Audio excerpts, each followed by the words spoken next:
ताज़ा घडामोडी पाहण्यासाठी आमच्या चॅनलला सबस्क्राईब करा, लाईक करा, शेअर करा आणि बेल आयकॉनला प्रेस करा. A7 न्यूजमध्ये आपले स्वागत. कावड यात्रेचे मुख्यमंत्र्यांना आमंत्रण. आमदार संतोष बांगर यांच्या नेतृत्वाखाली 12 ऑगस्टच्या कावड यात्रेची जय्यत तयारी. श्रावण महिन्याच्या दुसऱ्या सोमवारी प्रत्येक वर्षी शिवसेना जिल्हाप्रमुख तथा कळमनुरी विधानसभा मतदारसंघाचे आमदार संतोष बांगर यांच्या नेतृत्वाखाली कावड यात्रा काढली जाते.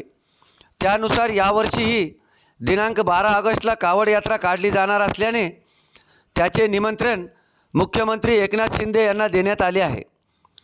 कळमनुरी येथील चिंचाळेश्वर महादेव मंदिर ते ओम कयादू अमृतधारा महादेव मंदिर हिंगोली या दरम्यान प्रत्येक श्रावण मासारंभात दुसऱ्या सोमवारी शिवसेना जिल्हाप्रमुख तथा आमदार संतोष बांगर यांच्या नेतृत्वाखाली कावड यात्रा काढली जाते. या कावड यात्रेत हजारो शिवभक्त मोठ्या संख्येने सहभागी होतात. त्यानुसार यावर्षीही श्रावणातील दुसऱ्या सोमवारी दिनांक 12 ऑगस्टला कावड यात्रा काढली जाणार आहे. या यात्रेनिमित्त जय्यत तयारी केली जात आहे. 2 ऑगस्टपासून यात्रेतील शिवभक्तांना हिंगोली शहरातील वंजारवाडा भागातील हिंदू हृदय सम्राट बाळासाहेब ठाकरे व्यायामशाळेतून टी-शर्टचे वाटप केले जाणार आहे. या कावड यात्रेत मोठ्या संख्येने सहभागी होण्याचे आवाहन आमदार संतोष बांगर यांनी केले आहे.